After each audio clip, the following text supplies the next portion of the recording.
So, today the topic is measurement of national income.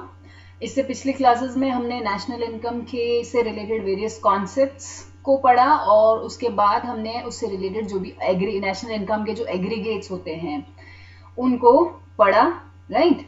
और उसके बाद हमने सर्कुलर फ्लो ऑफ इनकम क्या होता है, कितने तरह के मॉडल्स होते हैं, उसके बारे में पढ़ा। सो टुडे विल सी कि नेशनल इनकम को मापा कैसे जाता है, हाउ विल कैलकुलेट और मेजर दी नेशनल इनकम, राष्ट्रीय आय को मापते कैसे हैं, राइट। सो नेशनल इनकम एक कंट्री को हम लोग एक कंट्री की नेशनल इनकम को हम लोग 3 लेवल्स में हम लोग उसका एस्टिमेट करते हैं। That is at the product level, that is the production level, फिर आपका इनकम लेवल या डिस्ट्रीब्यूशन लेवल पे, और तीसरा आपका एक्सपेंडिचर लेवल पे, राइट। सो जब मेथड्स की बात करें तो राष्ट्रीय आय को मापने के यहाँ पे 3 मेथड है, क्योंकि हम लोग 3 लेवल पे उसको माप रहे हैं तो यहाँ पे वही 3 मेथड्स भी हैं यहाँ पे। That is known as the product method, the income method and the expenditure method, right. ये राष्ट्रीय आय को मापने के 3 विधियां या 3 मेथड्स हैं। ऑल राइट, सो सबसे पहले हम लोग प्रोडक्ट मेथड या इसको हम लोग वैल्यू एडेड मेथड भी कहते हैं। सो यहाँ पे जैसे कि नाम से ही पता चल रहा है, तो यहाँ पे जब हम राष्ट्रीय आय को मापते हैं तो इसको वैल्यू एडेड मेथड या इंडस्ट्रियल ओरिजिन मेथड भी कहते हैं, राइट। यहाँ पे राष्ट्रीय आय जब इसका एस्टिमेशन करते हैं तो हम देखते हैं कि जो भी अलग अलग प्रोड्यूसिंग एंटरप्राइजेस हैं प्रोडक्शन में, राइट, प्रोडक्शन के जो विभिन्न एंटरप्राइजेस हैं उनका कंट्रीब्यूशन कितना है in the domestic territory of the country, और इन एन अकाउंटिंग ईयर उन्होंने कितना जो है कंट्रीब्यूशन दिया है उन प्रोड्यूसिंग एंटरप्राइजेस ने, उसका एस्टिमेट हम इस विधि के द्वारा लगाते हैं, राइट। सो जो सारी प्रोड्यूसिंग एंटरप्राइजेस के द्वारा जो वैल्यू एडिशन होता है उसके एग्रीगेट के द्वारा हमें जो प्राप्त होती है वो होती है gross domestic product at market price. So इसमें जो मेथड में जो स्टेप्स इन्वॉल्व है, तो पहले स्टेप में हम लोग आइडेंटिफाई करते हैं कि कौन कौन से प्रोडक्टिव एंटरप्राइजेस हैं या प्रोड्यूसिंग एजेंट्स हैं इकोनॉमी के अंदर। सो यहाँ पे हम लोग ब्रॉडली इसको क्लासिफाई करते हैं 3 तरीके से, that is the primary sector, secondary sector और टर्शरी सेक्टर। प्राइमरी सेक्टर का मतलब वो सेक्टर जहां पे हम लोग नेचुरल रिसोर्सेज को एक्सप्लॉइट करके हम लोग प्रोडक्शन करते हैं, राइट। गुड्स का प्रोडक्शन जहां पे नेचुरल रिसोर्सेज के द्वारा किया जाता है, तो इसमें जो सेक्टर्स में जो प्रोड्यूसिंग एंटरप्राइजेस आती हैं वो एग्रीकल्चर, एलाइड एक्टिविटीज है ना, एग्रीकल्चर एंड एलाइड एक्टिविटीज बोलते हैं, देन फिशिंग आपका, राइट, देन आपका माइनिंग और क्वेरिंग, राइट। ये सारे सेक्टर्स इसके अंदर, ये सारे जो है यूनिट्स इस प्राइमरी सेक्टर के अंदर हम लोग गिनते हैं, जो कि नेचुरल रिसोर्सेज जैसे कि land, water, forest, mines etcetera का, मिनरल्स एक्सेट्रा का दोहन या एक्सप्लॉइट करके वो लोग प्रोडक्शन करते हैं या उनके द्वारा वैल्यू एडिशन किया जाता है, राइट। देन सेकेंडरी सेक्टर हमारा मैन्युफैक्चरिंग सेक्टर भी हम उसको कहते हैं, जहां पे हम लोग यहाँ पे एक कमोडिटी से दूसरे कमोडिटी में जहाँ पे चीजों को बदला जाता है, ये वो सेक्टर होता है। जैसे कि हम लोग कॉटन से हम लोग क्लॉथ बनाते हैं, राइट, या शुगर केन से शुगर बनाते हैं, या एप्पल से एप्पल जूस में उसको कन्वर्ट कर देते हैं, राइट। सो ये हुआ सेकेंडरी सेक्टर या मैन्युफैक्चरिंग सेक्टर। फिर टर्शरी सेक्टर आपका, इसको सर्विस सेक्टर भी हम लोग बोलते हैं। सर्विस सेक्टर में जो भी जो आते हैं सर्विस सेक्टर के अंदर, जो प्रोड्यूसिंग एंटरप्राइजेस जो होती हैं वो होती हैं बैंकिंग, इंश्योरेंस, ट्रांसपोर्ट, कम्युनिकेशन और ट्रेड एंड कमर्स। ये सारी चीजें टर्शरी सेक्टर में आ जाती हैं, इसी को हम लोग सर्विस सेक्टर भी बोलते हैं, राइट। सो इसके बाद जो नेक्स्ट स्टेप हमारा रहता है, दैट इज जो सेकेंड स्टेप है, that is the estimation of value added, right. So estimation of value added में हम लोग क्या करते हैं, जो वैल्यू एडेड अब हम जो ये 3 प्रोड्यूसिंग एंटरप्राइजेस को हम लोगों ने ब्रॉडली क्लासिफाई किया था, इनके द्वारा जो वैल्यू एडिशन होता है उसको कैलकुलेट करना होता है। उसके कैलकुलेशन कैसे करेंगे? जो वैल्यू ऑफ आउटपुट आया माइनस इट्स इंटरमीडिएट कंजम्पशन, उनके द्वारा इंटरमीडिएट जो कंजम्पशन किया गया। मैंने आपको जब नेशनल इनकम के कॉन्सेप्ट बता रही थी तो मैंने आपको एक डिफरेंस बताया था between the final product and the intermediate product, right.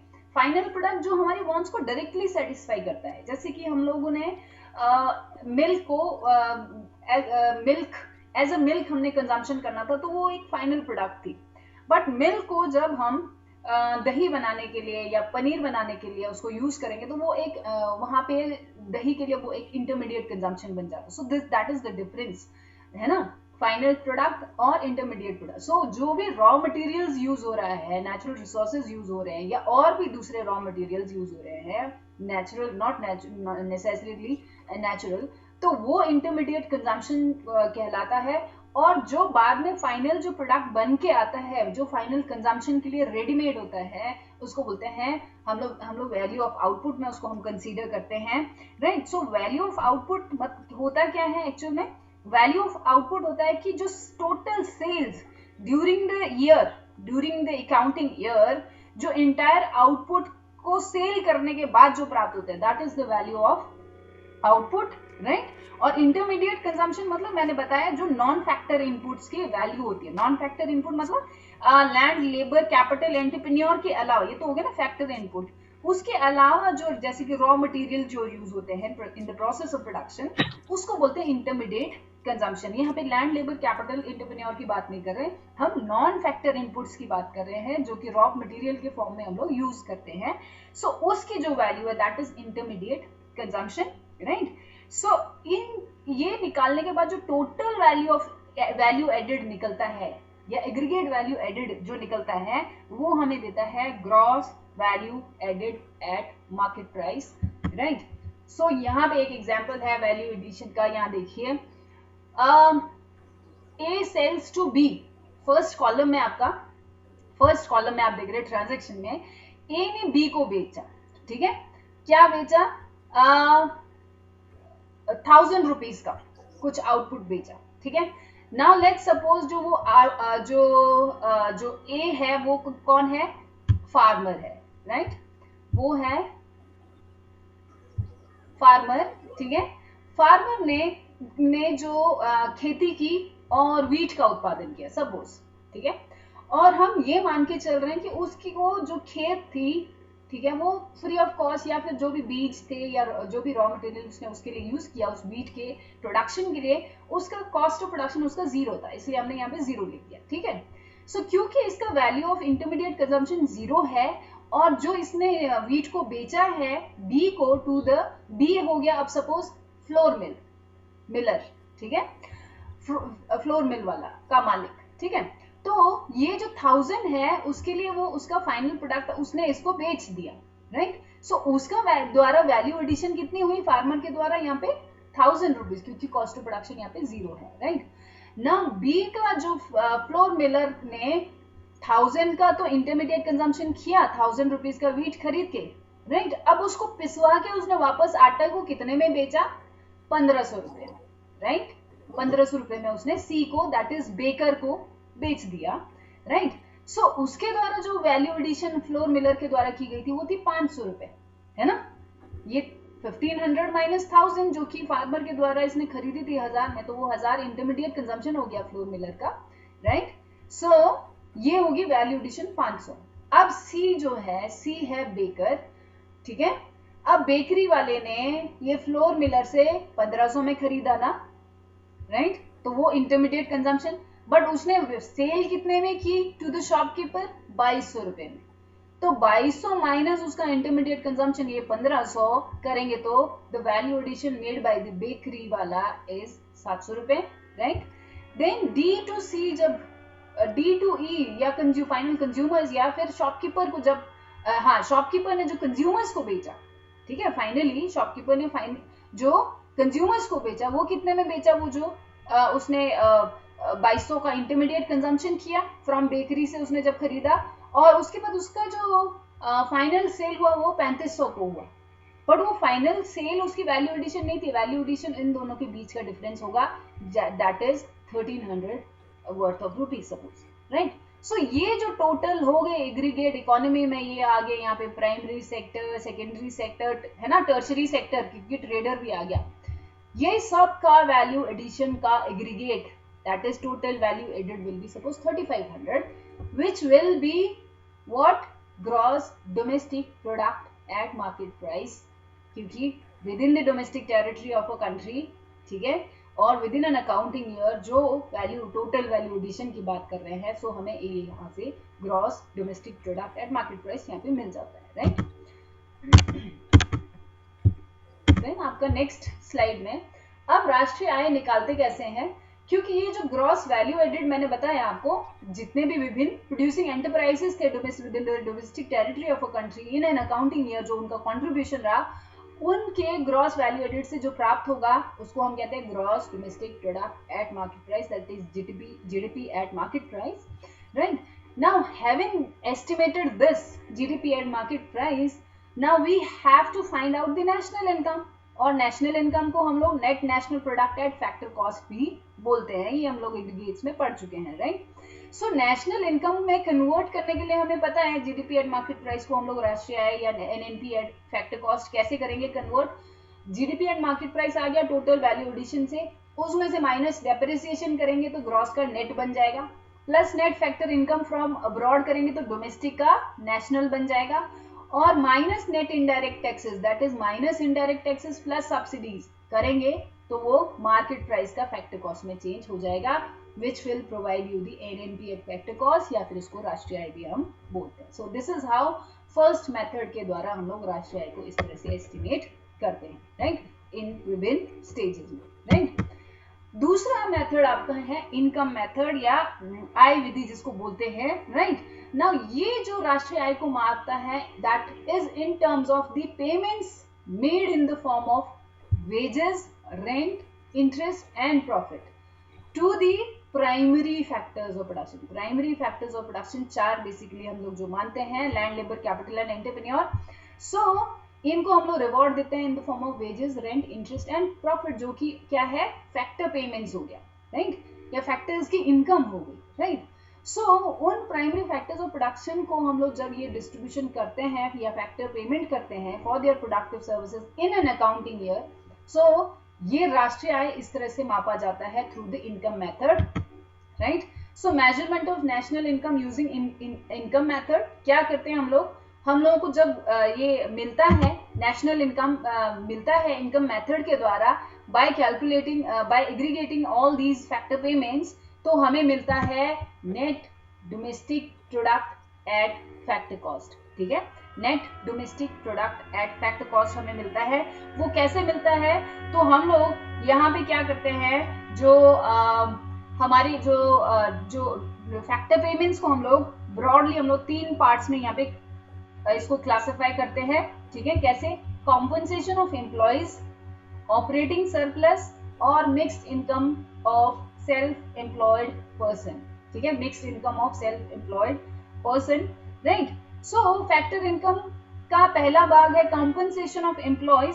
Compensation of employees को हम लोग इसमें इंक्लूड कर देते हैं, जो एम्प्लॉइज मतलब काम करने वाले जो है उनको क्या क्या देते हैं हम लोग, वेजेस देते हैं सैलरी के रूप में या कैश में या काइंड में, किसी भी तरह में से हम लोग पेमेंट कर सकते हैं यहाँ पे एम्प्लॉइज को, wages in the form of cash और काइंड, राइट। दूसरा, एम्प्लॉयर्स जो है सोशल सिक्योरिटी स्कीम्स में जो खर्चा करते हैं, एम्प्लॉयर्स मतलब जो काम दे रहा है, राइट। जैसे सपोज एक फर्म है, वो फर्म इन एम्प्लॉयज को के लिए उनके लिए सोशल सिक्योरिटी कंट्रीब्यूशन करती है कि अच्छा बुढ़ापे के बाद रिटायरमेंट के लिए इनके लिए क्या सुविधा होनी चाहिए, या अगर इनके फैमिली में या ये खुद बीमार हो जाए तो कोई मेडिकल इंश्योरेंस या मेडिकल रीइंबर्समेंट की सुविधा, ठीक है, ये सारा एम्प्लॉयर की ड्यूटी होती है, तो एम्प्लॉयर प्रोवाइड करता है अपने एम्प्लॉयज के लिए, राइट। तो वो भी इन्हीं के फैक्टर पेमेंट में ही आ जाता है, तो ये भी कॉम्पनसेशन ऑफ एम्प्लॉयज का पार्ट रहता है, राइट। सो इसके बाद ऑपरेटिंग सरप्लस आता है आपका। ऑपरेटिंग सरप्लस आपका ये यहाँ पे है, ठीक है। ऑपरेटिंग सरप्लस में इनकम फ्रॉम प्रॉपर्टी, ठीक है, इनकम फ्रॉम प्रॉपर्टी और इनकम फ्रॉम एंटरप्रेन्योरशिप, ठीक है। अब इनकम फ्रॉम प्रॉपर्टी में property can be in the form of land जिसको कि रेंट दिया जाता है, can be in the form of capital जिसमें कि इंटरेस्ट मिलता है ना, तो और रॉयल्टी मिलती है, राइट। सो ये हो गया इनकम फ्रॉम प्रॉपर्टी, ठीक है, रेंट, इंटरेस्ट एंड रॉयल्टी के रूप में, राइट। और इसमें जो इनकम फ्रॉम एंटरप्रेन्योरशिप आती है ऑपरेटिंग सरप्लस में, that is what we call as profit. Entrepreneur को जो रिवॉर्ड मिलता है for his contribution towards the production process, उसको बोलते हैं हम प्रॉफिट, राइट। सो ये प्रॉफिट तीन तरह के होते हैं। डिस्ट्रीब्यूटेड प्रॉफिट मतलब कि जो एम्प्लॉयज को शेयर होल्डर्स को बांट दिया जाता है, राइट, जो भी कंपनी के शेयर होल्डर्स हैं उनको बांट दिया जाता है इन द फॉर्म ऑफ डिविडेंड या डिस्ट्रीब्यूटेड प्रॉफिट बोलते हैं।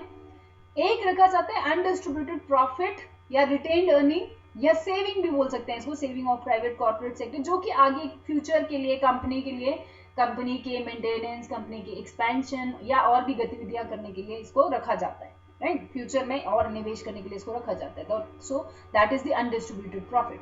तो सारा का सारा प्रॉफिट कंपनी का बांटा नहीं जाता है, तो ये तो हो गया डिस्ट्रीब्यूटेड। फिर अनडिस्ट्रीब्यूटेड या फिर saving of private corporate sector बोल लीजिए। देन द कॉर्पोरेशन टैक्सेस, ठीक है, या प्रॉफिट टैक्स, ठीक है। तो ये तीन रूप से होते हैं यहाँ पे। ऑपरेटिंग सरप्लस दो तरह के हैं, एक तो हो गया income from property and income from entrepreneurship. तो इसमें क्या क्या आ गया, rent, interest, royalty and profit, right. Then आपका मिक्स्ड इनकम फ्रॉम अब्रॉड, जो तीसरा जो यहाँ पे क्लासिफिकेशन है, that is mixed income of self employed person. एक self employed person can be उसका अपना कैपिटल, उसका प्रॉपर्टी पे उसका रेंट, ठीक है, वो खुद एज ए लेबर उसमें काम कर रहा है, उसका वेज, ठीक है, और वो खुद ही उसका एंटरप्रेन्योर है, तो वो हो गया उसका। तो ये तीनों का जो एग्रीगेट आता है that is net domestic product at factor cost, right. Net domestic product at factor cost आ जाता है, right. So net domestic product at factor cost के बाद, ठीक है, फैक्टर इनकम्स के जो एग्रीगेट है वो हमें देता है net domestic product at factor cost. उसमें अगर हम लोगों को राष्ट्रीय आय निकालना है तो क्या करना होगा, सिंपली हमें net factor income from abroad हम जोड़ देंगे तो हमारे पास राष्ट्रीय आय आ जाती है, that is net national product at factor cost और national income we can say, right. All right, so तीसरा मेथड है हमारा expenditure method. Now this method is also known as the income disposal method भी हम इसको बोलते हैं, या consumption and investment method भी इसको हम बोलते हैं, right? अब ये क्या मापता है, ये मापता है the final expenditure on gross domestic product at market price during an accounting year को मापता है। तो ये भी क्या हमें देगा, GDP at market price ही देगा in the end, right? So it measures the final expenditure, right, on GDP at market price during an accounting year। अब क्या क्या स्टेप्स इन्वॉल्व हैं फाइनल एक्सपेंडिचर मेथड में। पहले तो हम लोग आइडेंटिफाई करते हैं वो इकोनॉमिक यूनिट्स जो कि फाइनल एक्सपेंडिचर इनकर करते हैं। तो हम लोग चार भागों में इसको कैटेगराइज करते हैं। One is household sector, the second one is producer sector, then the government sector and then the rest of the world sector, ठीक है। हाउस होल्ड सेक्टर जो इंडिविजुअल हो गए या कंज्यूमर्स हो गए, राइट, तो वो हाउस होल्ड सेक्टर, ठीक है। देन प्रोड्यूसर सेक्टर जो निवेश करते हैं, राइट, निवेशक होते हैं, सो वो producer sector. Then government sector, then rest of the world, हमारा एक्सपोर्ट एंड इंपोर्ट से रिलेटेड जो होता है, ट्रेड रिलेशंस जो दूसरी कंट्रीज के साथ जाता है, सो वो यहाँ पे आ जाता है rest of the world sector, right.